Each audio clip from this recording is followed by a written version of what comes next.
Fala pessoal, sejam muito bem-vindos a mais um episódio do ObviaCast e hoje a gente está com um convidado super especial, que é advogado, motociclista, headbanger, amante dos games e 100% adepto à contabilidade digital. Marius Carvalho é cliente óbvio, a gente vai ter um bate-papo aqui muito bacana sobre sua trajetória e experiências.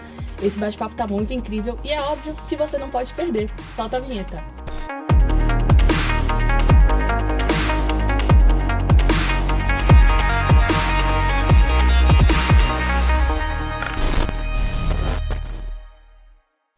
Obrigado por você ter vindo aqui ao nosso podcast.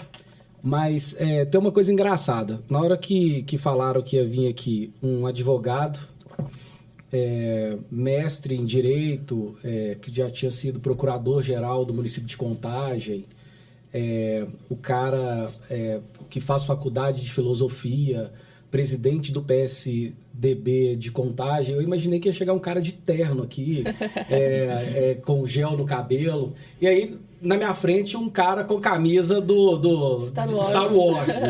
Muito bonito, é isso, por sinal. Tem alguma mudança aí do direito do passado para o direito de hoje? Vocês quebraram alguns paradigmas aí? Obrigado por você ter vindo, amigo. Eu que agradeço o convite a todos os ouvintes e espectadores, né? Bom, a questão é a seguinte, a culpa, de alguma maneira, é da minha mãe e do meu tio, que lá atrás me apresentaram essas questões, né, de Star Wars, Star Trek. Não sou da geração do Atari, né? Eu já sou da geração um pouquinho depois, que é do Master System e Mega Drive, então foi algo que eu cresci vendo a expansão da indústria do videogame e da cultura pop. A camisa, por exemplo, na década de 90, se eu quisesse comprar uma camisa dessa, não era possível. Hoje, se eu for em qualquer loja de departamento, há produtos licenciados. Então, mudou-se muito essa imersão desse mundo fantasioso, né, de cultura pop, para ser algo, antes que era algo meio pejorativo. Não sei se você lembra daqueles filmes, né, os nerds contra-atacam e tal, que é o carinha com a caneta, cabelinho com gel e tal, para ser um negócio descolado, legal. Verdade. Então, mudou muito. Mas eu sempre tive essa questão na minha vida. E o direito é muito formal, muito burocrático. A gente costumava até falar que era fácil de reconhecer um aluno de direito na faculdade, que era só olhar que ele estava lá de terno e gravata no primeiro dia de aula. No primeiro dia de aula. E querendo processar os outros também. Exatamente. É isso, no caixa do supermercado. O preço está mais alto, vou te processar. Na cantina. Nada pior do que um estudante de direito, né? Pior do que advogado propriamente dito. E sempre foi um ambiente muito formal, o ambiente direito. Mas eu também fazia outros cursos ao longo do curso de direito, né? Cursei um período de ciências sociais e um período de filosofia, então já era um ambiente muito diferente do ambiente jurídico. Então, eu comecei a dar aula muito novo, comecei a dar aula com 24 anos, e pouco experiente, de uma maneira geral, recém-formado. E no início eu ia dar aula de terno e gravata. Eu achava aquele negócio muito chato, aí eu comecei a ficar mais despojado, descolado. E eu sempre achei também que o terno e a gravata, de alguma maneira, era uma forma de manter uma distância, né, da autoridade do professor e do aluno. Então eu comecei a andar como eu ando normalmente. E assim ficou. E eu acho bacana o seguinte, eu tô falando da camisa do Star Wars, mas é porque não tem jeito de mostrar. Mas o tênis é do Bob Esponja. Agora, deixa eu te perguntar um negócio, cara. Por exemplo, a pessoa que procura o serviço do advogado, eu vi suas redes sociais. Tem muito disso mesmo, de videogame, de saibro de luas, de show, enfim. Mas eu sei, cara, e as pessoas que te conhecem sabem que você é um gênio na área, né? Você é um cara muito estudioso, igual eu disse, mestrado, enfim. desde que eu te conheço, em algum momento da sua vida ou do seu dia, você está com um livro na mão, estudando, querendo aprender um pouco mais. E eu ser conhecido no mercado como um gêniozinho. As pessoas agradeço, né? É verdade mesmo. É verdade. Agora, a pessoa que não te conhece, que te vê nas redes sociais, não pode falar, na hora de contratar um serviço, eu não pode falar assim, pô, será que o que eu vou contratar, esse cara vai levar isso a sério? Você não tem medo disso, não? Ou geralmente o advogado é mais uma indicação e aí vê o seu trabalho e entende? Isso era algo que lá atrás me preocupava, porque o mercado jurídico, de uma maneira geral, muito formal, né, muito tradicional. Então, há uma necessidade de um vocabulário um pouco distante da própria população, a roupa, toda essa questão que mantém aquele ar de seriedade de uma maneira geral. Então, isso no início me preocupava. Depois que eu já fui me sedimentando no mercado, e é difícil você esconder a sua personalidade, porque isso faz parte da minha personalidade, os clientes vão acostumando. Evidentemente que cliente mais... um cliente novo, o pessoal, quando eu chego no escritório de terno, aí já sabe. Aí isso aí é cliente novo, né? Mesmo no primeiro encontro, ele tem que parecer que é um pouco sério. Mas a minha natureza é muito descontraída e tal. E a relação de cliente e advogado é uma relação muito de confiança. Então, a imagem conta, mas isso tem caído ultimamente. Essa questão da advocacia, por exemplo, né? Meu pai também é advogado e ele não pegou na época de fazer textos, né, petições manuscritas, mas ele é da época da máquina de datilografar. Então ele pegou a máquina de escrever normal, depois pegou a máquina de escrever elétrica, que eu não faço a mínima ideia qual que é a diferença, mas eu sei que era... porque a elétrica você apaga. Você apagava a letra na hora. Dava pra apagar, né? Porque senão tinha que escrever tudo de novo. Tudo de novo. E foi pro computador e... impresso, e agora o que a gente chama de processo eletrônico.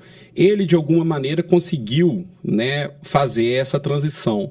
Nem todos os advogados da época dele conseguiram fazer essa transição. E a advocacia vem mudando nos últimos anos porque a sociedade também mudou, né? Nós estamos numa sociedade de consumo de muita informação, muito rápido. Antigamente, se um advogado quisesse um livro de modelos, né, de petições, ele tinha que comprar. Hoje tem tudo disponível na internet, né? É engraçado que primeiro, eu queria que você falasse só um pouquinho como é que o direito chegou na sua vida, né? Foi com seu pai mesmo? E depois eu queria que você falasse sobre isso para eu não esquecer.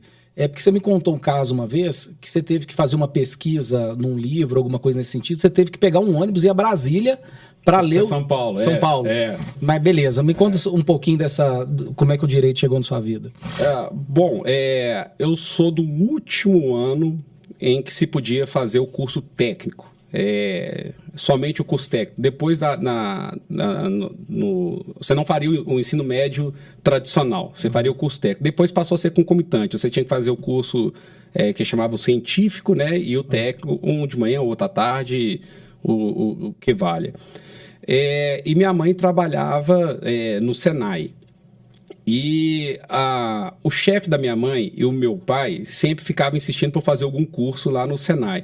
E eu olhava os cursos do Senai e falei, mas isso aqui eu não tenho interesse, que era torneiro mecânico, soldador. Você ia arrancar um pedaço da unha, viu, mano? Uns negócios meio ruins. Eu tive até um interesse de alguma coisa que na época começou a engenharia mecatrônica. É verdade. Começou o negócio, mas eu falei, não, porque eu sempre fui mais de humanas. E eu tinha muita vontade de fazer cursos tipo história, própria filosofia, ciências sociais. Eu queria fazer algum curso desse tipo. Mas já tinha influência. Meu pai nunca diretamente, mas indiretamente por ser advogado. Então, acabei optando por direito do mercado de trabalho. Já tive minha crise com o curso, né? Porque eu acho um curso um pouco chato e tal, mas eu já fui muito longe para poder voltar atrás. Voltar atrás. Mas foi uma opção assim, não é um curso que eu amo, não é um curso que eu odeio, mas foi muito focado no mercado de trabalho, porque a rigor, se fosse ver o que eu faria lá quando eu tinha 18 anos, certamente teria sido história ou filosofia. Para dar aula na faculdade, alguma coisa nesse sentido? Eu também achava... Não poderia ser para dar aula em faculdade e tal, mas era questão de afinidade mesmo. É legal ele falar essa questão do livro que ele teve que ir a São Paulo, porque hoje em dia você entra na internet, você pega todas as informações ali no celular ou no tablet, enfim. Mas, cara, nós estamos falando de quantos anos atrás, Mário? Eu entrei na faculdade em 2002. 2002, nós estamos falando de 20 anos. 20 anos. O que você fez para você pegar uma informação, para você fazer Era o que era que você tinha que fazer? Era um artigo. Eu estava escrevendo... Eu estava na graduação, devia estar no 8º ou 9º período, e estava escrevendo meu projeto para o mestrado. E eu precisava... Bom, né? É o retrato, né? Mais ou menos da minha época. Você vai lembrar que qual que era a opção que nós tínhamos lá em 2002? Lembrar que em 2002 não tinha YouTube, não tinha internet, nem internet direito, tinha nada disso. Perfeito. Então, o professor falava qual era o livro. Se você tivesse dinheiro, você comprava. Se você tivesse sorte, que não fosse um livro muito disputado, algum exemplar na biblioteca... Ou então alguém que tirasse cópia e deixava o kit Xerox lá no direito, era o setor de reprografia. Você vê como é que o curso de direito é chato, né? É chato, né? É igual amigo meu fala. Esses dias, um tempo atrás, eu estava nos Estados Unidos, aí ele disse assim, olha que bonito aí o pântano e tal. Eu falei, hã? Pântano? Aqui no estado lá no Brasil chama brejo. Aqui é pântano. É porque é mais bonito, né? É bonito. Reprografia. E aí o aluno tinha que pegar... E tirar cópia também não era barato também. Caro. Não era. Então, eu voltei agora para a faculdade, estou cursando filosofia. O que me espantou, assim, drasticamente é que o professor passa quais são as bibliografias básicas e secundárias, e já coloca os textos tudo em PDF disponível. É muito fácil. E se você não tem a internet, você vai achar. Você vai achar. Na minha época, não. Então, você tinha que ir na biblioteca, não era um sistema também... Tinha biblioteca que era informatizada, não tinha... Existia um empréstimo entre bibliotecas, porque às vezes você arrumava uma biblioteca um livro que estava na biblioteca, sei lá, em São Paulo. Aí você tinha que pedir, chamava Comute, para poder o empréstimo entre as bibliotecas. E eu achei um artigo de um lógico chamado Gödel, que, aliás, para quem viu o Oppenheimer agora, ele aparece rapidamente caminhando com Einstein, é um lógico muito importante do século XX. E eu achei um cara que era do direito e que tinha escrito sobre Gödel. Eu falei, nossa, eu tenho que... Era um negócio... Gödel já é um cara atípico, né? E o cara do direito escreveu. E eu tava alguma coisa mais ou menos nesse sentido. Aí eu tenho que ir lá. Aí fomos eu e meu pai, pegamos um ônibus aqui, chegamos lá em São Paulo cedo. Era na PUC São Paulo que a gente tinha que ir lá pegar o revista que estava... O artigo estava numa revista. Peguei o metrô lá de São Paulo, uma das primeiras vezes que peguei o metrô de São Paulo, você tem que entrar esticando a mão, né? Porque senão você entra e sai. E aí, arrumei o artigo, conversei mais um pouquinho, descobri que ele estava trabalhando no escritório de advocacia na Paulista e fui lá na Paulista conversar. Foi um bate e volta por causa de um artigo, uma pesquisa que eu estava fazendo. Hoje é um negócio assim completamente desnecessário. Desnecessário. Igual eu digo, né? A gente fala sobre a evolução aí dos aplicativos, enfim. O direito é algum aplicativo específico? Não, né? Para ajudar, que ajuda vocês, alguma coisa assim? Tem alguns... Bom, essa é uma discussão quilométrica, né? Porque tá no centro da discussão a respeito das inteligências artificiais, né? Verdade. E isso aí é um assunto muito, muito novo. Há sites, de uma maneira geral, que oferecem modelos de petições, né, jurisprudência. Aliás, esse negócio de jurisprudência. Jurisprudência são os julgados mais consolidados de cada tribunal. E para alguns tipos de recursos, para as instâncias que nós chamamos superiores, né, que é o Superior Tribunal de Justiça, o Supremo Tribunal Federal, né, Tribunal Superior Eleitoral e o Tribunal Superior do Trabalho, num dos casos, você tem que apontar que um tribunal estadual julgou ou interpretou diferente de outro tribunal. Então, eles pegaram a lei e tiveram decisões divergentes sobre o mesmo caso. Você tem que apontar o que a gente chama de dissídio. Antigamente, você tinha que comprar livros. Você ia no escritório de advocacia, eram livros de julgados, de jurisprudência. E aí você tinha que achar o livro, você tinha que citar o livro. Olha isso, cara. E você tinha que falar qual que era a edição e tal, porque o pessoal às vezes trocava o julgado do jeito que queria e copiar. É negócio, você chegava assim, que é tanto de livro, acha lá o volume tal, cita. Hoje você entra nos sites, aí você tem lá ementa sem formatação para poder citar, já sai pronta a citação nas regras da BNT. Ô, Mário, eu me lembro há um tempo atrás, tô falando isso de 2006, talvez, que você tinha que ir para um fórum, eu esqueço o nome, eu não sei como é que é o nome, despachar um processo, como é que é o nome disso? Isso aí era bonito, né? Quando o processo era físico. Era físico, cara. O processo era físico, era um negócio... Era pasto, assim. Não, era pasto, o cara chegava com um carrinho de mão. Carrinho de mão. Tinha os meninos da... Esqueci o nome lá dos estagiários lá, andando com carrinho de supermercado. Você acredita nisso ou não? Ou então aqueles carrinhos de... Nós estamos falando de 2006, tá? De 4. Não, foi até um pouco mais do que isso. Aqueles carrinhos também mais reforçado, evidentemente, quando a gente tinha mochilinha. Isso. Aí era pra puxar, assim, a mochila ficava ali. Então, o pessoal, estagiário em escritório e no fórum, era isso aí. E alergia ainda, aqueles negócios fedorentos. E tem um detalhe, sabe qual que era a maior inovação do escritório de advocacia? Era alguém que tinha um scanner de mão. Nossa, era caríssimo, era scanner de mão. Era como se fosse isso aqui, ó. Você pegava um livro, era como se fosse um canudo, assim, não é isso, mano? Você pegava o processo e passava. E passava em cima, assim. Aí você, folha por folha. Cara, que loucura. Agora eu não sei como é que esses caras não perdiam. Você saía com um despacho, qualquer ato processual, saía intimação. Mas você sabia o que era, você tinha que ir até o fórum olhar, porque era físico. Só saiu intimação tal. Sei lá, vistas para especificar provas. Um despacho banal. Ou então saía a decisão. Você tinha que ir até o fórum para poder pegar uma cópia. Com o processo eletrônico, isso acabou. Os advogados que trabalham comigo, eles não têm a mínima ideia do que é processo físico. Eles falam, mas como é? A gente pegou um processo físico, tá assim, praticamente acabou isso, pelo menos em Minas Gerais, né? O Tribunal de Justiça fez um trabalho muito bom de virtualização dos processos físicos, mas de vez em quando ali aparece um...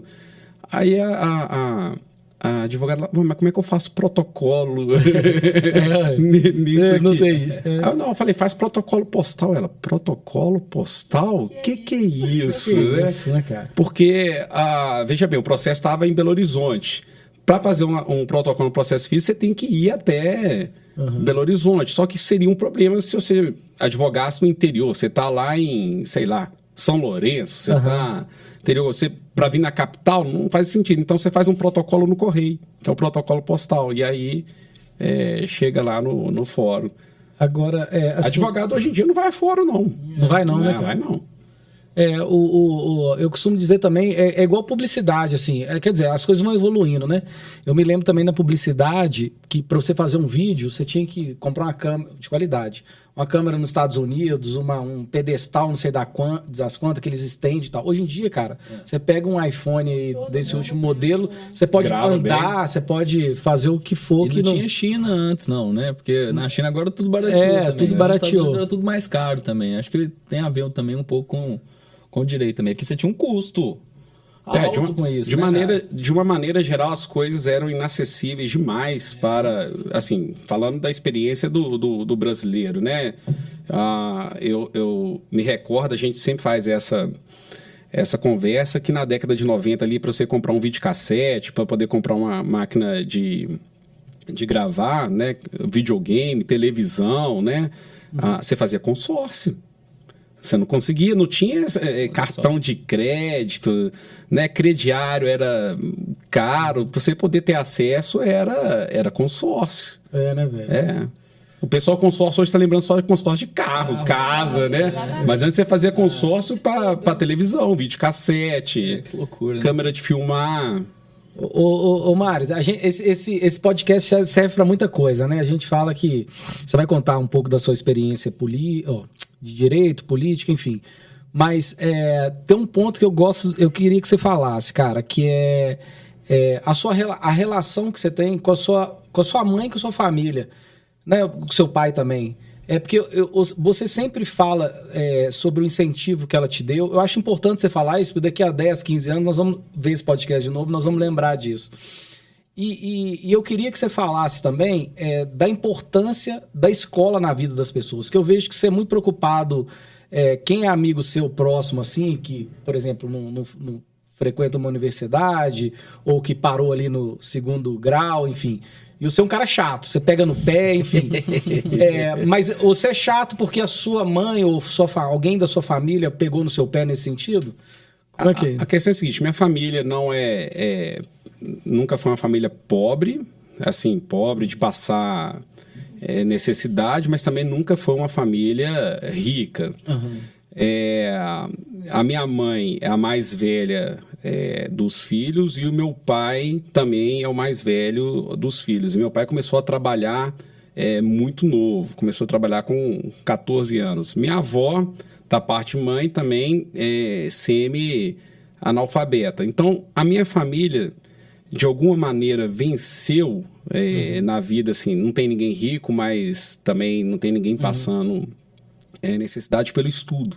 Então, o estudo é algo muito importante na constituição da minha família. Uhum. E a minha mãe, que é de 59, a geração dela não é uma geração que tinha costume da mulher ir trabalhar. Certo. Né? Estudar, trabalhar, não era muito comum. Geralmente, a mulher era dona de casa. E a minha mãe tem 2 cursos superiores e trabalhou desde sempre. E minha mãe tinha 2 empregos. Uhum. Meu pai, né? E é um problema ainda hoje, que o homem ganha mais do que a mulher. Mas minha mãe tinha 2 empregos e mesmo assim ganhava menos do que meu pai. Nós somos 3 filhos, então minha mãe sempre... A vida dela foi dedicada aos filhos. Então... também estudei no Santo Agostinho. Você imagina pagar 3 mensalidades de Santo Agostinho na década de 90, ali, início de 2000. Então... Que além da escola, tinha a coxinha empadinha, a Coca-Cola, né, mano? O todinho, né? Todinho. Era caro, né? Então, isso sempre foi muito importante para minha família. Meu pai foi motorista de ônibus, foi trocador motorista de ônibus. E formou em Direito posteriormente também. E na época deles, eu estava até comentando isso com a turma da minha sala, hoje é muito fácil, né? Assim, não vou falar fácil, mas muito mais fácil. O acesso é muito grande. Na nossa época eram poucas instituições, não tinham tantos programas de bolsa, né? A gente já tinha o FIES, mas ainda... tímido, o próprio sistema de bolsa da própria instituição e era isso, né? Hoje a pessoa, se quiser começar a estudar amanhã, ela consegue. Era divulgado também, né? Você que tinha que correr atrás, procurar alguma coisa. Eu fui fazer ENEM ano passado. Eu fui abordado por instituições na porta da prova. Antigamente nós éramos abordados por cursinhos, né, para fazer o extensivo, intensivo, super intensivo, pré-vestibular. Então, mudou muito. Então, a família sempre teve esse apego para o estudo. Um incentivo muito grande da minha mãe e do meu pai. Mais da minha mãe. Da mamãe, né? Mais da mamãe. Zé Maria é mais bravo. Não, Zé Maria é difícil. É mais bravo. Zé Maria teve uma vez, em 2006, eu dei azar que em 2006 eu fui fazer provas e caiu tudo junto. Eu fui fazer vestibular para voltar para o curso de filosofia, fui sorteado para fazer ENAD, ia fazer prova de mestrado e fazer OAB. E eu dei tanta sorte que a OAB caiu junto com o vestibular da Federal. Então, sábado e domingo era OAB e Federal. Acabou que deu certo que eu passei em tudo, né? Aí eu falei, pai, eu passei lá no mestrado e tal, não sei o quê. Aí ele, quem é que vai pagar? Aí eu falei, pai, eu passei em primeiro lugar geral, então acho que vou ter bolsa. Ele, beleza e tal. Falei, pai, eu também passei lá na Federal, vou voltar lá fazer filosofia. Aí ele, quem que vai pagar? Eu falei, bom, pai, é instituição pública. Né? Naquela época, acho que ainda tinha uma taxa de matrícula que depois foi declarada inconstitucional, mas que era isso e tal. Ele, tá. Você vai trabalhar quando, então? É um pouco na linha mais dura, mas é por causa disso, cara. Na década de 70, né, 80, o cara tinha que ser um torneiro mecânico, tinha que ralar nesse sentido. E então sua mãe foi importante, foi fundamental. Fundamental nessa... Minha avó também é impressionante, porque a minha avó, sendo semi-analfabeta, colocou os filhos dela todos para estudar, e os netos também. Ela não aceitava... Agora deve ser... Agora, eu imagino que deve ser muito maneiro, né, o esforço da sua família, em especial da sua mãe, de ter pegado no seu pé ali para você estudar, porque eu acho que no final dessa história você tem um grande escritório em Contagem, né? Não tão grande, não, né? mas é um escritório interessante, né? É relevante. Tem de referência ali. Uma referência... E você se tornou procurador-geral do município de Contagem. Pô, difícil isso, hein, Mário? Queria que você contasse um pouquinho dessa experiência aí. Pois é, meu pai... Com quantos anos você se tornou procurador? 30... Procurador-geral, né? Geral, eu já nem sei... Eu entrei na administração pública com 33. Acho que eu fui procurador-geral mais novo do município de Contagem. Da história de Contagem. Da história de Contagem.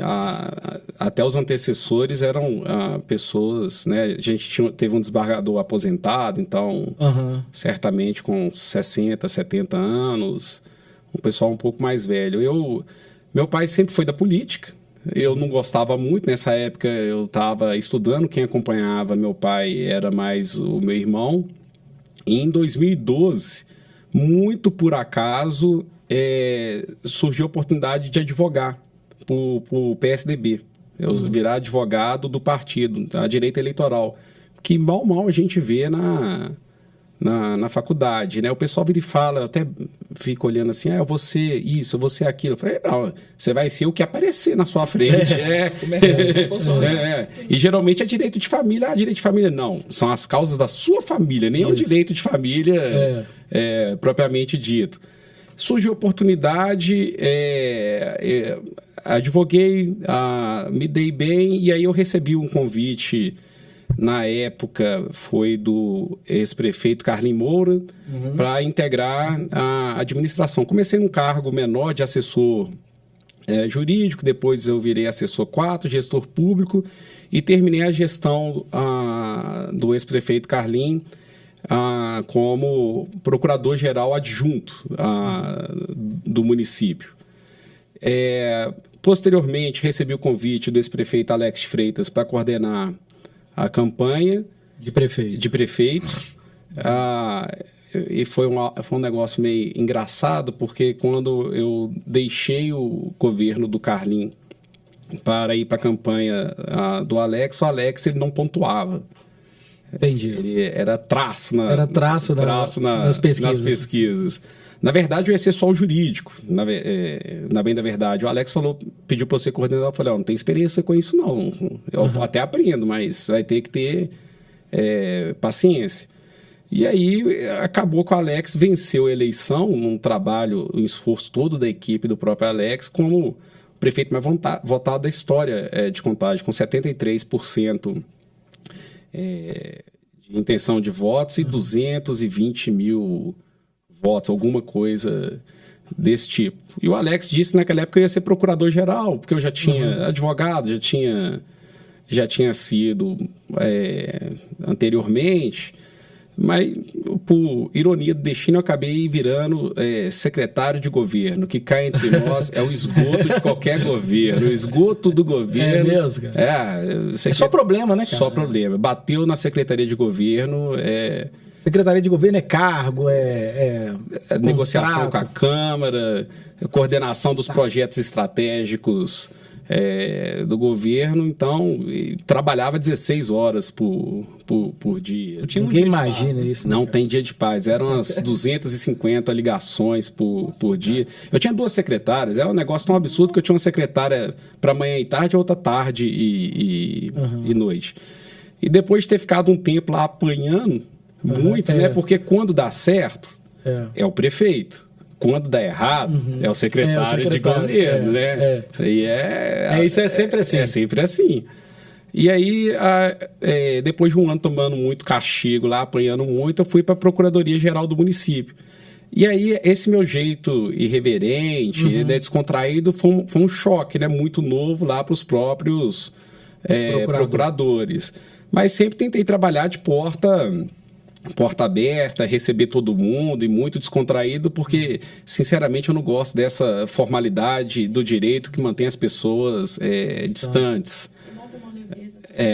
Aí nós fizemos um trabalho bom na Procuradoria do município. Eu ia perguntar para o Márcio, falando um pouco sobre a questão da Procuradoria, que situação assim, difícil ou um desafio que você teve lá, assim, Márcio, para os nossos ouvintes, assim, para exemplificar?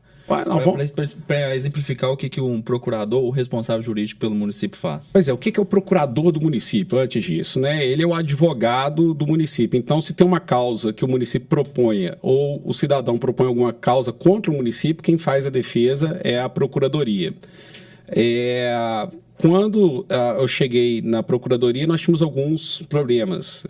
Primeiro, e ainda não é completamente resolvido esse problema, não era informatizado a Procuradoria. Então, nós colocamos um sistema para poder melhorar. Sede física também muito ruim.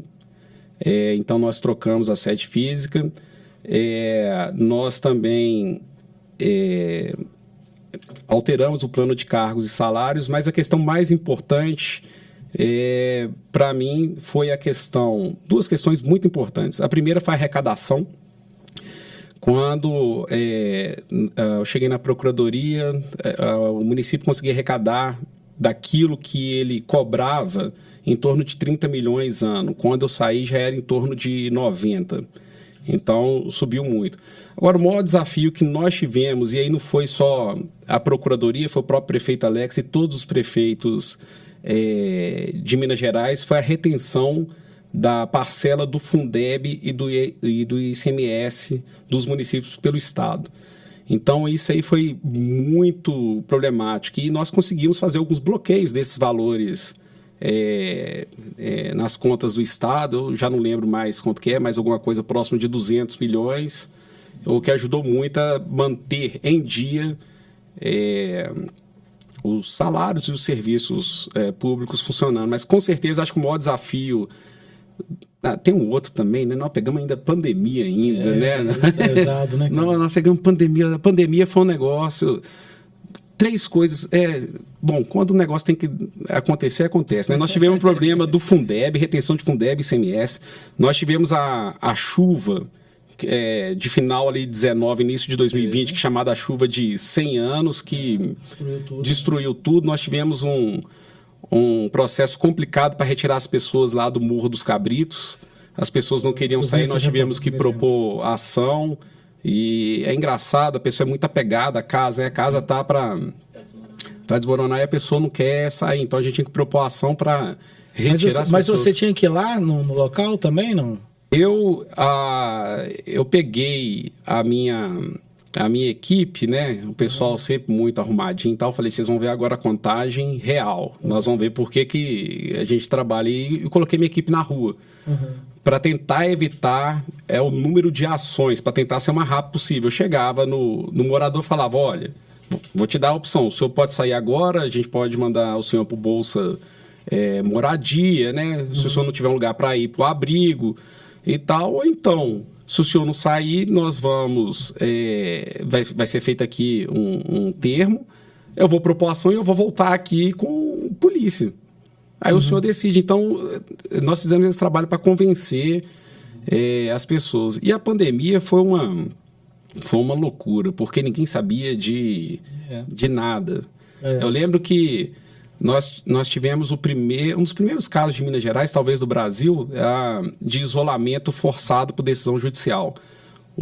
Teve um motorista de ônibus que pegou Covid, ele tinha que fazer o isolamento, ele não quis fazer o isolamento, continuou indo trabalhar e andando. Aí nós propomos uma ação para ele poder ficar em casa. E nós ganhamos e tal. Então, assim, o governo de todos os prefeitos ali, de 2017 a 2020, de Minas Gerais, eles enfrentaram esses 3 desafios que não era... não é ali digamos assim, do corriqueiro, né? Saiu, poderia prever. Que foi a retenção do Fundeb ICMS, a chuva de 100 anos e a pandemia. Show. E como é que você concilia, né, a sua carreira política com as suas atividades de advocacia, Mários? E ainda faculdade ainda. Eu acho tem que ter um tempinho para jogar. Ainda tem um videogame ainda. Com certeza. Eu acho que isso é o fato de eu não ter menino e não ter esposa. Eu acho que me ajuda muito. Mas, bom, eu sou proprietário do escritório, então eu não tenho que cumprir uma carga horária ali, né? Eu descobri que ser dono de escritório, você faz um negócio... que é delicado, mas que na verdade é isso, porque o que o escritório de advocacia lida? Com problemas de pessoas, daquilo que onde o problema é muito latente, do próprio direito de família, quando está discutindo pensão, guarda, ou então questões societárias que também não deixam de ser problemas entre sócios ali numa empresa, são problemas. E os problemas têm vertentes, né? Tem muita coisa que não é o direito que resolve, é um problema ali de ordem. Se fizesse uma sessão de terapia, talvez resolveria. Então, eu passo a maior parte do tempo dando retorno e conversando com os clientes. Estou tendo até que acordar mais cedo, que eu tenho que dar uma lida agora, voltei para a escola, e as atividades partidárias. Não tem sido fácil, mas também eu nunca tive problema, a gente teve várias atividades, né? Que bom. E você estava falando aí da sua empresa, né, do escritório, e quais foram os principais passos que você deu para poder iniciar, né, a sua própria empresa de advocacia? Porque ser empreendedora, você tem um advogado e você tem um empreendedor. Aí você tocou num outro ponto, né? Montar um escritório de advocacia não basta ter conhecimento técnico e clientela. Sim. Né? Você tem que também ter um lado de empreendedorismo. E a sorte que nós temos no escritório é que é uma sócia nossa, a Isabela, ela que cuida dessa parte de recursos humanos, financeiro, contrato. Eu até brinco com a turma que nós estamos no mesmo grau, né, hierárquico, mas do ponto de vista formal, mas material, que ela também é a minha chefe, porque, de fato, você tem que ter um tino empresarial para ter o escritório. Eu não tenho. Quem faz isso é a Isabela. E também tem que ter uma contabilidade para cuidar, né, de todos esses processos. Gente falando sobre erros, né, por exemplo, de iniciar a própria empresa, é importante justamente ter uma empresa que vai justamente cuidar disso para poder escolher o que não é correto, tributação, né, igual a Isabela que cuida um pouco dessa parte para você, é importante que ela tenha um suporte também, né, e nada mais são justo... 3 profissões que podem estragar a vida de uma pessoa, né, o médico, né, se não for correto, o advogado e o contador. Pois é. São 2 profissões de confiança, né, Mário? Muita confiança. Porque eu acho que tem essa relação, cara. Eu fico brincando com o pessoal que o médico, o advogado, o contador, ele, dependendo da situação, ele se torna parte da família, assim, quase, né? Do empresário, assim. Porque é uma relação muito próxima. E aí, as jornadas, por exemplo, você vai lá visitar um contador tradicional, né? Você vai visitar o advogado. Acho que se torna uma relação muito pessoal, assim, né? É porque a gente fala o seguinte, né, Mário? Eu sei que é um cara moderno, que é um cara que tá sempre ali com um tablet na mão, um celular, né? A cada ano que passa aí vai evoluindo aí nas tecnologias. por que a gente fala sobre isso? Porque você é cliente Óbvia, né? E a Óbvia, cara, tá com um trabalho muito bacana junto ao ABMG. É isso? A parceria com a AB. Tá acontecendo um fato muito engraçado, assim. Engraçado não, né? Porque como a gente conhece a contabilidade digital, a gente sabe que ela tem muito a ver com advogado, Sim. né? E de um tempo para cá, de uns 4 meses para cá, né, Samuca? Né, Fernanda? Eu acho que 60% ou 70% dos novos clientes são advogados, né? Foram todos advogados, porque a parceria da UAB foi muito legal e com a Caixa Assistencial da UAB, sabe, Marcos? A gente dá um benefício muito legal para o advogado dele ter uma isenção de 1 mês, de uma mensalidade junto à Óbvia, e o nosso know-how com questões de constituição societária, né, Fernanda? Nós somos especialistas na constituição de sociedades advocatícias em Minas. Então, isso soma muito, né? Que a gente pode dar suporte. Isso é muito importante. Vocês colocaram um ponto central, porque a questão é a seguinte: até pouco tempo atrás não era permitido um advogado ter uma sociedade individual, Sim, né? Até estranho, né? Sociedade individual, porque, né? Mas, enfim. E as pessoas mais antigas têm uma tendência muito ainda desconfiadas, né? Sim. É uma tradição no Brasil de fazer muita coisa com dinheiro em espécie. Uhum. Né? Então, eu tenho clientes assim, os mais novos é Pix, né? Agora e tal, sim, transferência. Mas os mais velhos, eles gostam de ir lá e pagar em dinheiro.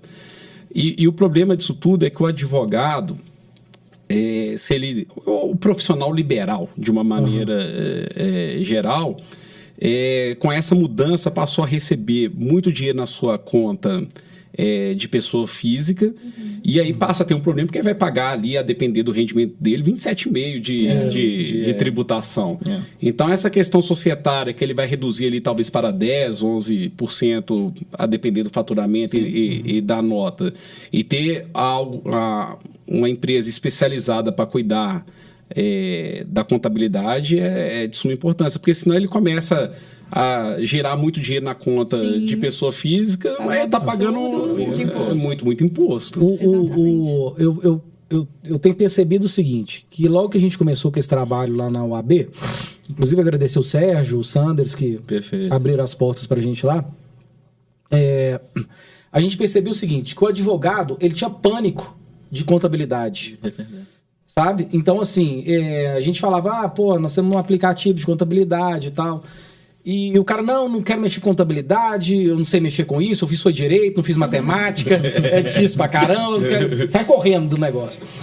E aí, cara, a gente percebeu o seguinte, que o aplicativo, quando o advogado baixa o aplicativo de contabilidade, o advogado ele não vai fazer a contabilidade dele. Não. Quem faz somos nós da Óbvia. É igual quando você vai pedir um carro via app, via um Uber, né? Você pede o carro e ele chega na porta da sua casa. Você não vai dirigir o carro. Se ele estragar, você não é mecânico que vai lá, não é isso? Arrumar o carro, enfim. Ou você vai pedir um sanduíche no iFood, não é você que vai lá fazer o sanduíche para você mesmo comer, né? E o aplicativo da Óbvia é a mesma coisa. O advogado, enfim, a gente está falando de advogado aqui, ele baixa o aplicativo, a gente faz a contabilidade dele. O que ele tem que fazer é acrescentar alguns dados lá dentro, não é isso? Perfeito. Então, por meio do aplicativo, vai ter como a emissão das notas fiscais, pegar os relatórios gerenciais, pegar a guia de pagamento, ou então até geralmente o advogado está atrelado, né, com uma pessoa auxiliando, o próprio pessoa que auxilia não precisa de um computador que vai conseguir fazer na palma da mão, ou então o próprio advogado no Uber, assim, no deslocamento, talvez, de algum local, visitar o cliente, ele consegue fazer todas as funções. É uma parte super chata, o advogado não gosta de fazer isso mesmo, não, né? Ele deixa geralmente com alguma pessoa que auxilia. E eu acho legal, cara, que a gente tá falando de tecnologia e olha só, né? Você falou de aplicativo, cara. Hoje o mundo tá nas questões do aplicativo. Até o próprio ChatGPT que você citou, inteligência artificial, já tem um aplicativo para fazer as funções. E eu queria entender, assim, ô Marius, cara, como é que muda? Você falou já um pouquinho da questão dos livros. Você acha que tem um futuro bem mais tecnológico para a advocacia? O que você enxerga daqui para frente no direito, assim? O que pode somar, a tecnologia pode somar com o direito, cara? Eu acredito que, principalmente, a inteligência artificial vai ter um impacto muito forte na nossa área. O que é engraçado, só para retratar, o que a pandemia fez? Ela acelerou algo que talvez fosse acontecer com 10 ou 15 anos.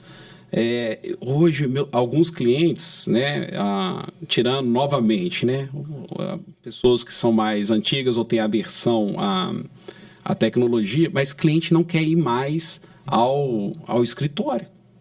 Ele prefere virtual, né? Ele prefere virtual. Olha só. Então, isso deu uma acelerada forte, né? As audiências também... Tem uma questão de presencial, mas tem algumas audiências que caem entre nós. Não faz sentido você fazer presencial. A audiência de conciliação, de uma maneira geral, não faz... não faz o menor sentido. No sentido de você ter que ir ao fórum. Essa questão de ter o apoio administrativo no escritório não é uma preocupação de quem é advogado empregado, mas quem advoga sozinho ou que é dono de escritório.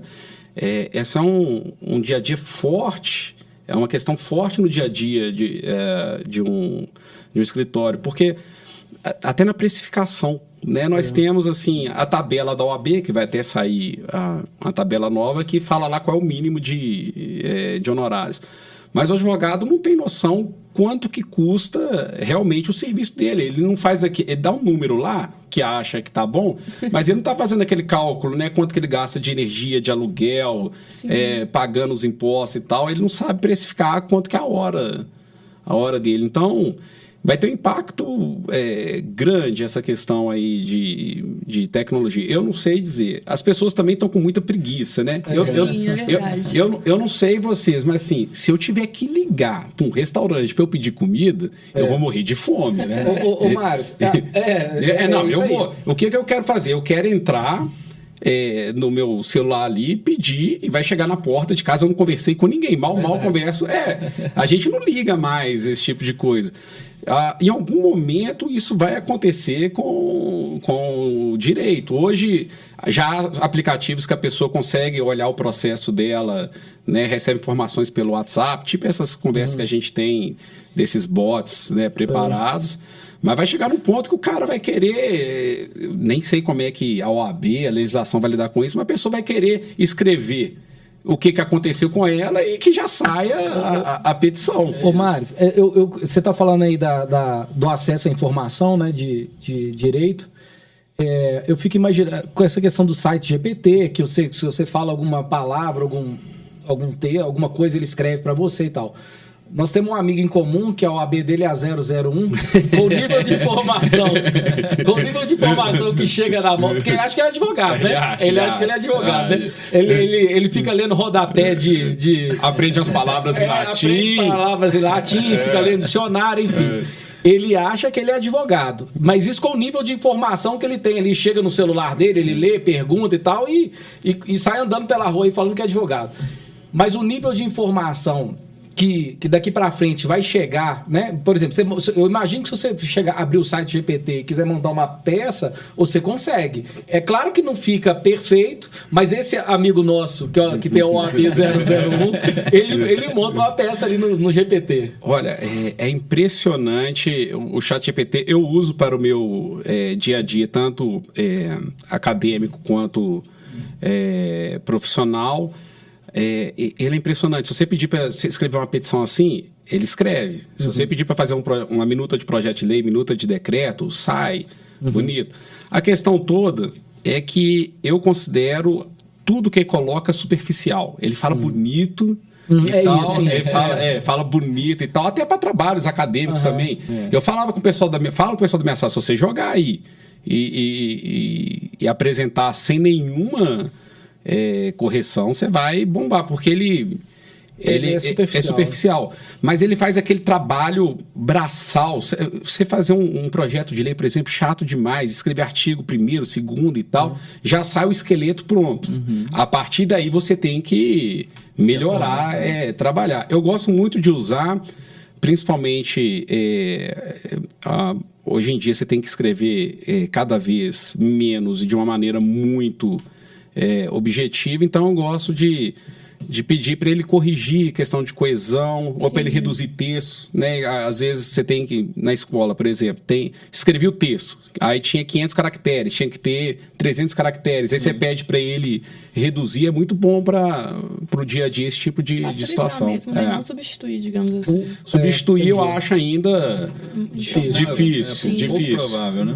Só pro nosso querido amigo advogado. O nosso amigo, ele consegue fazer... Não, ele consegue fazer milagre, né? Com qualquer tipo de informaçãozinha na mão. E falando um pouquinho dos seus hobbies, né? Conta pra gente como é que o heavy metal, o motociclismo, ele faz parte do seu cotidiano, né? Inclusive também influencia no seu trabalho mesmo como advogado, enfim. É uma coisa bem legal. Eu particularmente adoro também. Pois é, eu sou ainda da velha geração aí, né? Gosto muito de rock, gosto muito de ir a shows. É uma questão que eu gosto muito, eu tô acelerando porque as bandas que eu gosto... Sim, o pessoal tá ficando velho. Tá ficando velho, morre, né? Sim. E tal. Então, eu acho que uns 5, 8 anos, as bandas que eu gosto... É só a banda que tá ficando velho, né? Você continua com o convite, né? Vai lá. Aliás... a galera vai ficando velha, essa como é que é, né? Ele não. E o problema do rock é que a turma é doida, né? A turma é doida. Pô, mas você tá falando um negócio engraçado. Quando que foi o show do Rolling Stones lá em Copacabana? 2005, 2006. 2005, 2006. Em 2005... tinha gente chorando naquele show lá de Copacabana. Eu me lembro que eu tava lá, porque talvez seria o último show do Rolling Stones.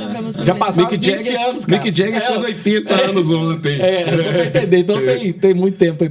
Mas vou te dar um outro exemplo. Eu tava em São Paulo em 2016, para a Comic Con, né? A CCXP. Sim. E aí eu tinha que ficar mais alguns dias para...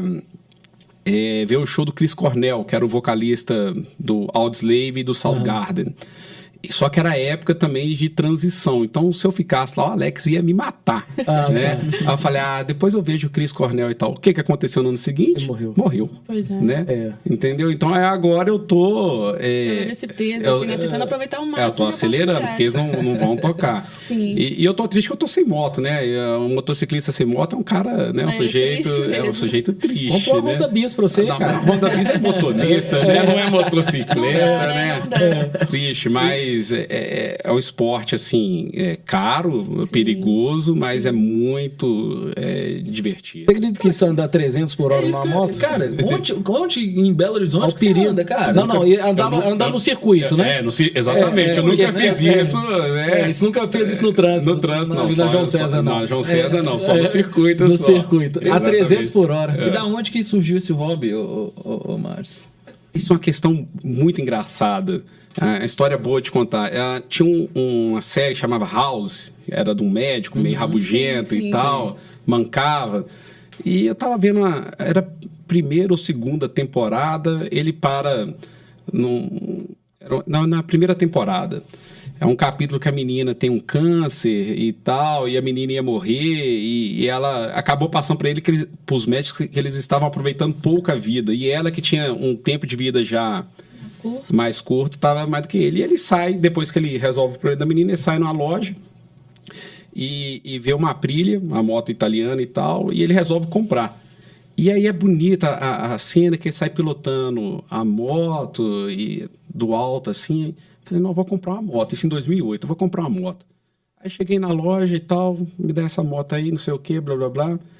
Aí o camarada, não, beleza, pode levar, é sua. Eu falei, você é doido? Por quê? Eu nunca subi numa moto, não. Sem pilotar, não. Entrega isso lá em casa, lá. E aí, aprendi a pilotar sozinho. Eu falei, agora tem que tirar a carteira. Tirei carteira. Era uma moto 250 cilindradas. Aí eu falei, rodei 1.000 quilômetros. Falei, agora eu tô podendo. Vou comprar uma moto esportiva agora e tal. Aí fui comprar, cheguei na loja para poder comprar, o vendedor falou, que moto que você tem? Eu tenho uma 250. Não, filho, isso aqui não é para você, não. Eu queria comprar uma 1.000 cilindradas. Ele falou, não, você vai morrer, eu vou vender só uma para você, você vai morrer. Ainda bem que o vendedor estava ciente, né? Porque realmente é bem perigoso mesmo. Perigoso, mas aí eu comprei, foi o House. Influência legal, do house. cara. Que Moto legal. é gostoso, né, cara? É muito divertido. Sentir o vento no rosto. É bom, né, cara? Eu tenho uma amiga aí também que comprou uma motocicleta, entendeu? Mas né? Verdade. comprou uma motocicleta aí. Ô, Samuca, eu comprei uma moto. Não, eu não tô falando de ninguém, tô falando de um amigo meu. Sou eu mesmo. Eu comprei uma moto. E veio andando de primeira marcha de Belo Horizonte a Contagem. Eu fiz uma curva ali saindo da Via Expressa. Até hoje eu não sei como é que eu fiz aquela curva. Eu tenho que agradecer muito a Deus, cara. Mas é que eu tava devagar, tá? Porque eu só ando devagar, inclusive. Agora, mudando um pouquinho de assunto. Aliás, eu testei a moto desse meu amigo e ficou meio preocupado. Mas né? porque você tem problema de cabeça quando você trata de moto, né? Aí é outra. Você tem que rezar muito, né? Sua mãe dizia que tem que rezar muito. É um menino muito audacioso. Muito aventureiro. Muito aventureiro. Mas, mudando um pouquinho de assunto, Mários, outro dia eu abri não sei se foi o Instagram ou o jornal, e vi uma foto sua da Marília Campos, prefeita de Contagem, e do Aécio Neves, ex-governador de Minas. PT e PSDB sempre tiveram uma rixazinha ali e tal. Eu te confesso, quando eu abri aquela foto, eu assustei. Eu falei, uai, o que está acontecendo aqui? Mas, fazendo algumas reflexões, eu sei que a boa política é quando tinha essa oposição entre PT e PSDB, que vocês conseguiam conversar, né? A disputa ali era no âmbito político mesmo, não era nada pessoal, né? Vocês discutiam quem era neoliberal, o outro era mais socialista, enfim, né? Como surgiu essa aproximação? Porque o Mários é presidente do PSDB de Contagem, né? E tem uma militância histórica nessa área aí. E como é que vocês chegaram nesse encontro aí, cara? Pois é, o PSDB não vive o seu melhor momento, né, no âmbito nacional. Nessa polarização que o país passou, nós perdemos o nosso eleitorado ali, que era um eleitorado mais de centro. Estamos buscando reconstruir a história do PSDB com esse eleitorado ali de centro. Nós tivemos um candidato em Contagem, Coronel Alvear, que não foi para o segundo turno, e no segundo turno o PSDB em Contagem optou por liberar a militância. Então, na época, disputou o Felipe Saliba e a prefeita Marília Campos. Eu, particularmente, fiquei neutro nessa... Você há quantos anos presidente do partido lá? Do PSDB de Contagem? Por causa da pandemia, está virando até uma dinastia, porque foram prorrogando os mandatos, mas desde 2016, vai ter eleição agora em agosto também, eu sou candidato à reeleição e também a última, porque Entendi. A necessidade de você também passar o bastão para outras pessoas. E o deputado Aécio Neves já ocupou diversos cargos, né? E quando ele foi governador do estado, a Marília foi prefeita de Contagem e eles tinham boas relações. Sempre teve uma relação muito republicana. Em Contagem, o cenário ele sempre foi dominado de alguma maneira ali pelo PSDB, PT e o antigo PMDB e MDB. Né? O PSDB governou a cidade por Ademir 2 vezes, Altamir e o Alex 4 vezes. O PT agora 3 vezes com a Marília e mais o MDB. Então sempre foi, de alguma maneira, esses partidos. O cenário político mudou. Eu tenho uma boa relação com alguns integrantes do atual governo. O Aécio é o deputado do PSDB majoritário em Contagem, então ele sempre ajuda o governo ali, porque tem a questão de emendas, né, parlamentares e outros tipos de recursos. Nós estamos conversando com o atual governo para ver a questão de apoio. Né? Outros pré-candidatos nos procuraram, nós estamos conversando com todos os pré-candidatos. Isso para a próxima eleição? Para a próxima eleição. Estamos conversando com todos os pré-candidatos. mas há uma conversa um pouco mais avançada com a atual gestão. E isso causa uma certa estranheza em Contagem, porque sempre foram adversários, mas a gente nunca fomos inimigos. Sempre tínhamos a alta política, né? A boa política, uma boa conversa ali. Isso é importante. Então nós vamos, assim, ainda está cedo para poder ser decidido. Contagem é a terceira cidade de Minas Gerais, era a 27ª no seio do Brasil. Então essas questões são decididas no âmbito nacional. O PSDB nacional, é claro que o diretório local ele tem a sua autonomia, mas tem a orientação da estadual e da nacional. Então, o nosso deputado Aécio Neves e o nosso presidente estadual, deputado federal Paulo Abiaco, que é o secretário-geral nacional também, estão nos ajudando. Nós vamos tomar uma decisão com tranquilidade, de uma maneira coletiva, mas há essa possibilidade, o que seria algo inusitado.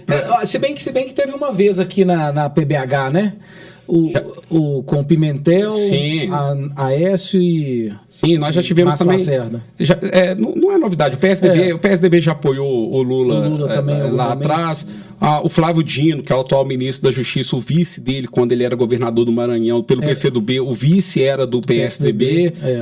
Então, assim, como eu disse, nós éramos adversários, mas não éramos inimigos. Então, vamos tomar uma decisão que for boa para a cidade, né? Nós vamos fazer essa discussão. O PSDB tem uma vereadora, é isso? Nós temos a vereadora Glória da Aposentadoria. Acho que é a mais votada da cidade? A segunda. Dessa vez, na última eleição, ela foi a mais votada. E ela é o retrato dessa novidade do PSDB, porque o PSDB sempre foi muito criticado, o que não é verdade, mas muito criticado por ser um partido elitista, de homens e tal.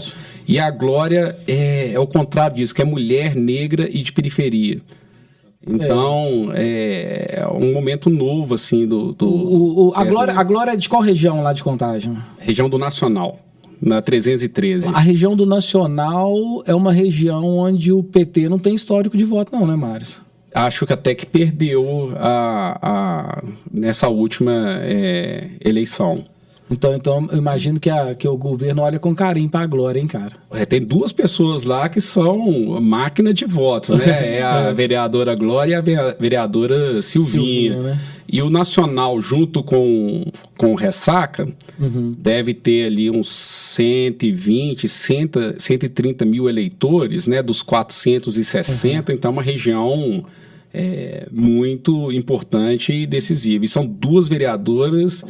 Aliás, são as duas mais votadas, são mulheres e é de uma região onde o PT não tem tanto... Teve dificuldade. Então, eu imagino que o governo deve olhar para essas duas aí com carinho. Aí. Eu acredito, não só o governo, né? Acredito que todo mundo está de olho para a vereadora Glória e a vereadora Silvinha. São apoios, assim, importantes.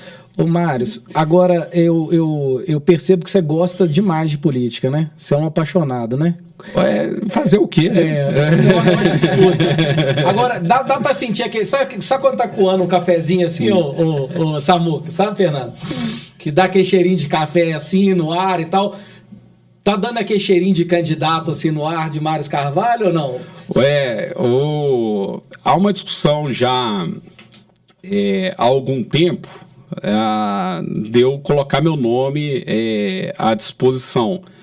E fiz conversas internas no partido, me coloquei à disposição para disputar o cargo de vereador. É um momento até bom, porque Contagem aumentou o número de cadeiras, de 21 para 25. Tenho feito conversas com os amigos, familiares, com as pessoas mais próximas e vamos ver se eu consigo consolidar, mas...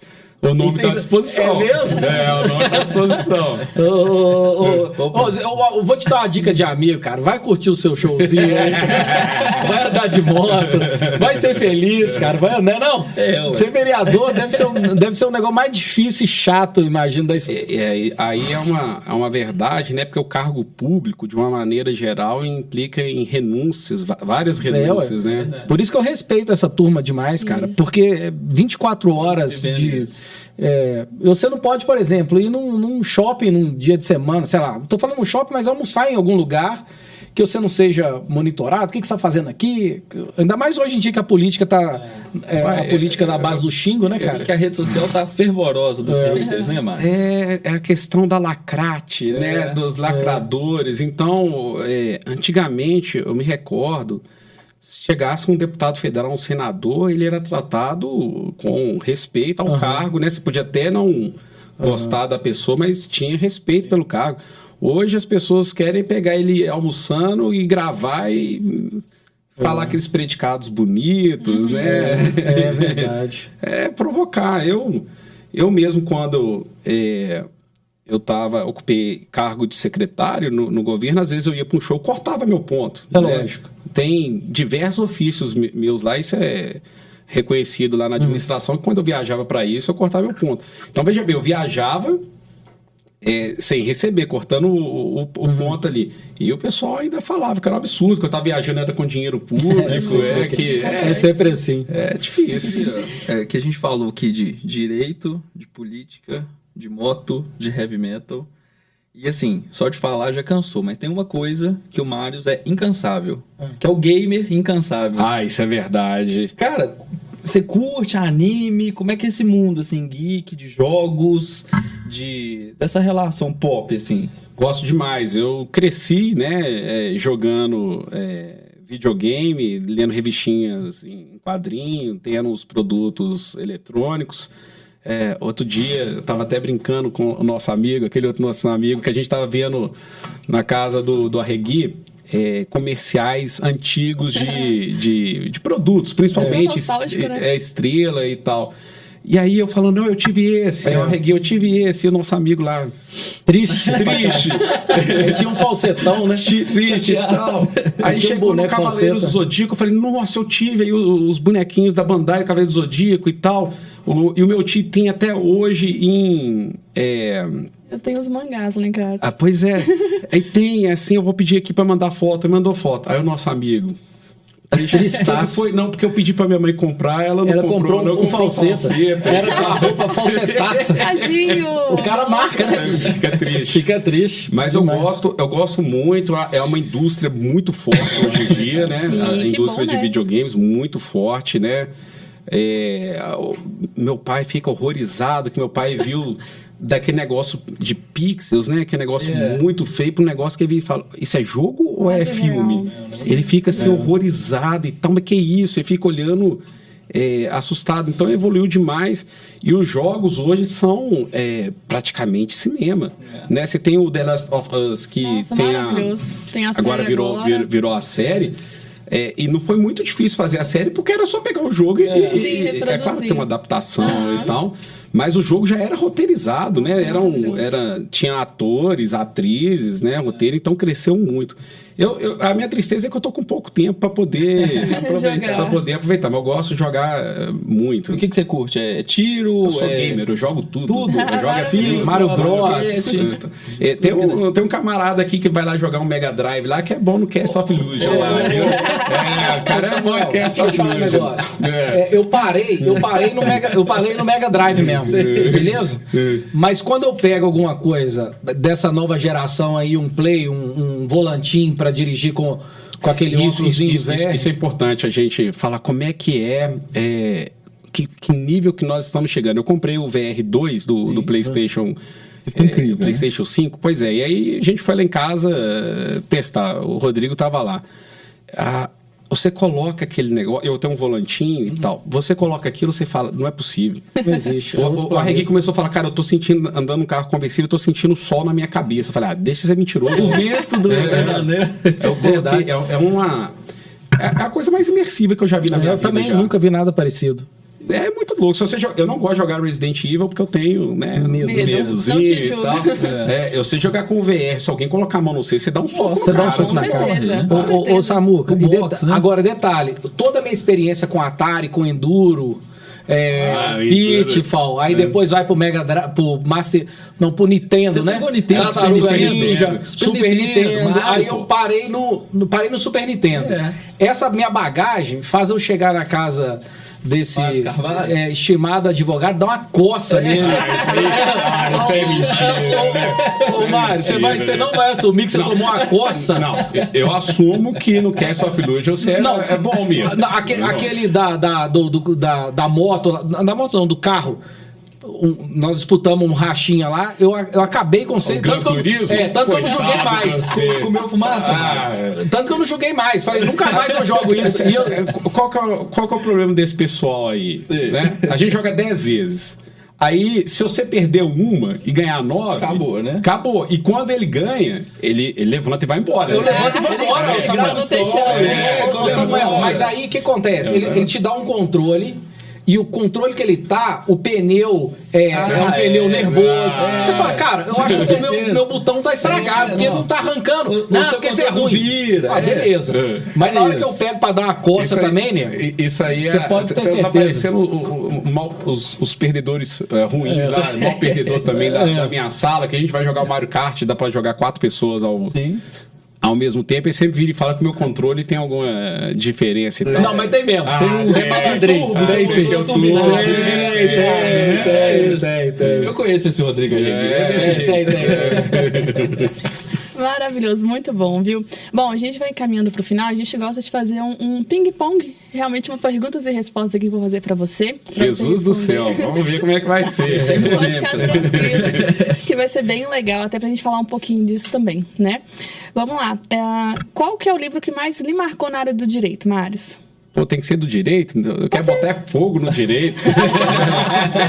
Então pode ser qualquer um. Enfim, um livro que você gosta, O que te Castelo marcou do bastante. Kafka. Ah, legal. Show de bola. E qual que é a sua banda de heavy metal favorita? Iron Maiden. Maravilhoso, perfeito.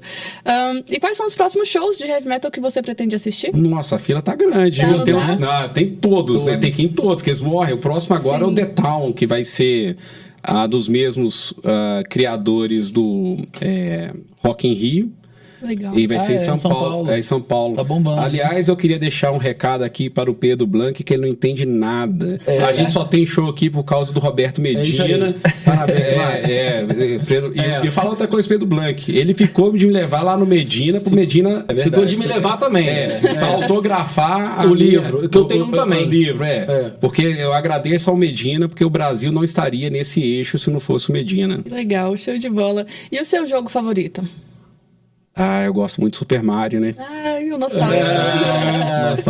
E qual que foi o lugar que você mais gostou de andar sobre 2 rodas? Poxa, eu já rodei muito em Minas Gerais, viu? Tem um evento, não tem mais, mas chamava Motorcycle em São Lourenço, em Minas Gerais. Bacana lá. Show de bola, que legal. E quais foram as maiores lições que você aprendeu exercendo a advocacia? Você tem que ter muita paciência. Importantíssimo, né? Legal. Bom, e se você tivesse um conselho para dar para um advogado que está iniciando a jornada empreendedora dele, né? Qual que seria? Olha, bom, primeiro é paciência, né? O escritório de advocacia, para se firmar, ele demora aí uns 5 anos. E a pessoa se valer das tecnologias hoje, não ficar desatento do que está acontecendo. Legal, show de bola. E pra gente brincar um pouquinho aqui, né? Seria você escolhe entre a contabilidade tradicional ou digital? Claro Eu imagino que a resposta é óbvia, né? Eu não sou anacrônico, assim. Maravilhoso. A gente queria te entregar uma lembrancinha. Faça as honras, Samu, por favor. Deixa eu só falar um negócio com o Mário aqui antes, um pouquinho. É o seguinte... Você é conhecido como cumpridor de palavra. Não é isso? Exatamente. Advogado tem que cumprir palavra. Porque essa forma que advogado tem de que alguns são picareta e tal, isso não serve pra você, não. Verdade. Porque você é cara de palavra. Exatamente. Beleza? Porque a proposta vincula o proponente. É isso aí. Exatamente. É isso aí. Então é o seguinte, você como um militante de partido, amigo do nosso querido ex-governador Aécio Neves, eu costumo dizer o seguinte, o Mário no PSDB ele já foi Tuca Baby. É porque tem o chanceler, o grão chanceler, que é o FHC, é o grão chanceler. Eu falo, cara, você é Tuca Baby ainda. Você tucando pouca penugem. Aí depois ele virou Tuca Júnior, que ele fez um movimento, eu falei, pô, tá melhorando e tal, enfim. Mas esse movimento dele, do Aécio junto com a Marília, fez com que a plumagem dele desse uma elevada aí de um Tuca Júnior para um Tuca Sênior, alguma coisa nesse sentido. Mas eu queria, cara, que você firmasse um compromisso com a gente aqui do podcast, o dia que você encontrar o Aécio, de você convidar ele para vir até esse podcast aqui. Mas é só para ele entender o seguinte, a gente não quer falar de política, porque política, a gente vai falar um pouco, óbvio, evidente, mas a gente quer saber um pouco mais da vida dele mesmo, sabe? Porque ele foi governador aqui no estado durante 8 anos. Senador da República. Eu vi uma vez ele cantando uma música com o Renato Teixeira, uma música falando sobre amigo, enfim. E ele é um cara, porra, neto do Tancredo, cara. Outro dia a gente estava falando, se tem um sobrenome forte nesse Brasil, são os Neves, né, cara? Né? Então, assim. Tá São Paulo falando disso. É uma pessoa extremamente importante. E a gente queria que ele viesse aqui, mas para contar a história dele mesmo, da vida dele, de infância. E acho que o interessante é ver o outro lado de um político dele, porque, veja bem, ele gosta de motocicleta. Pois é, cara. Cara, outro dia eu tava vendo o Instagram dele, ele falou que ele joga na meia direita. Que coisa maluca. Isso é mentirada, né? Isso é mentirada, né? Mas motocicleta ele gosta bastante. Mas traz ele aqui, cara. Porque além da gente, né? Pô, o cara tem uma história, a gente admirar ele, o trabalho como político, né? E a gente quer saber também da vida pessoal dele também, né? Assim, adolescência, contar casos pra nós aqui mesmo. Pode deixar. Vou fazer o convite mesmo? Vou sim. Tá agendado aí. Marcos, esse aqui é uma lembrancinha, um presente da Óbvio, você lembra desse momento. Que isso, hein? Uma canequinha, né, Rodrigo? Canequinha pra você tomar todinho. Todinho. O pessoal sabe, ele tá brincando aí, porque lá na Fafiche, né, na Faculdade de Filosofia e Ciências Humanas lá, eu gosto de tomar um todinho antes de ir pra sala. E eu fico deveras chateado, para não falar outra palavra, quando não tem todinho e a moça me empurra um chocomil. Porque o chocomil não ele é fraquinho, né, cara? Ele empurra um chocomil, eu viro e falo, olha, minha mãe... É um Nescau com muito leite. Minha mãe não trabalhou em 2 empregos. Pra a senhora ficar me empurrando chocomil, você fica com a cara igual daquele amigo seu, que você tinha uma estrela e ele não tinha. Exatamente. É esse. Ô, Marcos, a lembrancinha pra te agradecer. Muito obrigado. Cara, satisfação tê-lo aqui conosco. Foi um bate-papo incrível, muito legal. A gente falou de vários assuntos e, mais uma vez, te agradeço a participação aqui conosco, cara. Eu que agradeço a todos. Muito obrigado. Para deixar as redes sociais, isso, né? Exatamente. É tudo Mários Carvalho, Mários com US, né? Dizem que é másculo viril relativo ao homem, né? Nome forte, né? Então, em todas as redes, né? Instagram, Twitter, TikTok, são todas Mários Carvalho, tudo junto. Em direito não pode fazer propaganda, não, né? Tipo assim, bateu o carro, vai divorciar, ligue Mários Carvalho. Isso não pode, não, né? Agressivamente assim, não. Agressivamente. Se você tá terminando seu casamento, seus problemas acabaram. Bateu o carro, já sabe, né? Tá furou o pneu no buraco na preferência. Ligue Mários Carvalho. Mas isso não pode, não, eu sei, imagino. Bacana demais, Mários. Muito obrigada, viu? Foi sensacional. E a gente espera, quem sabe, fazer um na próxima também, né? Contando aí novos casos, enfim, sobre você. Estou à disposição. Muito obrigado a todos. Gratidão é nossa. E você que ficou até aqui, muito obrigada. Não esquece de seguir o Mários nas redes sociais, a Óbvia, @obviacontabilidade. Se inscreve no canal, compartilha esse vídeo, tá? Deixa aqui nos comentários o que você achou, se você gosta também de um rock, de um motociclismo, enfim, bora bater um papo. Muito obrigada e até o próximo ObviaCast.